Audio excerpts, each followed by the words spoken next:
Hello, how's it going everybody? Hope you're doing well. Welcome back to AddiBiotics Lectures. Continuing on with the month of Ramadan, as always we like to say Happy Ramadan from everybody at AddiBiotics. We hope it's going good. Again, enjoy these last 10 days that this beautiful month has to offer. So today we're going to be talking about is an important moment in the life of Prophet Muhammad, peace be upon him, and that is the early migration of Muslims from Makkah to Medina. After years of persecution and oppression in Makkah, a new opportunity emerged when the people of Yathrib began accepting Islam. This created a safe environment where Muslims could practice their faith freely and begin forming a new community. The early migration marked the beginning of a major turning point in Islamic history. Number one, why Muslims needed to migrate. For more than a decade, Muslims in Makkah endured several difficulties. They were mocked and insulted by the Qurayshi. Many were tortured and socially isolated. They were prevented from practicing Islam freely. Despite these challenges, the Prophet, peace be upon him, continued spreading the message of Islam patiently. However, once a group of people in Yathrib accepted Islam and promised support, a new possibility appeared, a place where Muslims could live free and worship without persecution. Number two, the gradual migration. The Prophet, peace be upon him, instructed the Muslims to leave Makkah quietly and gradually. Eventually, instead of migrating all at once, small groups began leaving secretly so the Quraysh would not immediately realize what was happening. Many Muslims had to abandon their homes, their wealths, their businesses. They left behind everything familiar, similar to persevere their faith. This sacrifice shows how deeply the early Muslims valued their belief in Allah. Number three, the reaction of the Qurayshi. When the Qurayshi leaders realized that Muslims were leaving Makkah, building a new community elsewhere, they became alarmed. They feared that Islam would grow stronger in another city. The Prophet, peace be upon him, would gain political and social support. Their influence over the region might weaken. Because of this fear, the Qurayshi attempted to prevent some Muslims from leaving.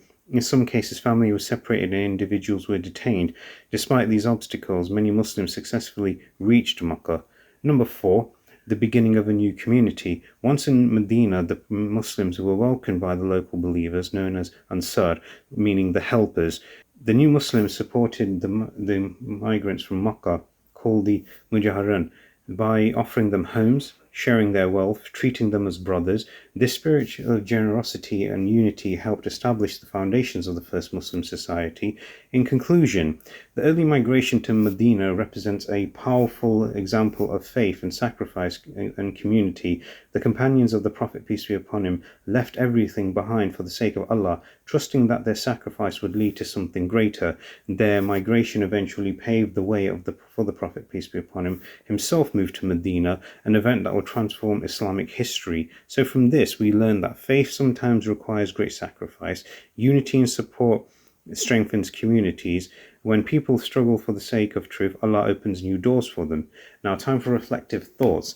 It is difficult to always sometimes pack up everything and everyone you knew, or everything you knew in one place and move to somewhere else where there's a completely new environment. You don't know the people, you don't know the environment itself, you don't know where the safe street is, where the rough street is, where this is, where that is. You know, it takes time to realize where everything and everything else is, but you give it time and eventually you will get there. And, you know, once you make a big move and realize, okay, there's a big door of opportunity being opened for me, I'm going to go gradually walk through there and see what that door on the other end has to offer me. And if you don't do it, you never know, you are going to regret it forever. We all live with regrets, you know, it's part of human nature, but you got to do what is right for you at the end of the day. And, you know, if the Prophet, peace be upon him, has taught us something great, that if you don't step away from what is bothering you, that, you know, worse things will come along the way. And if you get out of the way of it just in time, you dodged everything and everything else to make yourself better, make yourself a better person, live in a better environment and build a better community for your own loved ones. So we hope you like this lecture, everybody. You all know the drill. Click subscribe, turn on notifications, and we'll see you in the next lecture. Again, from everybody at AddiBiotics, happy Ramadan, all the best, and God bless.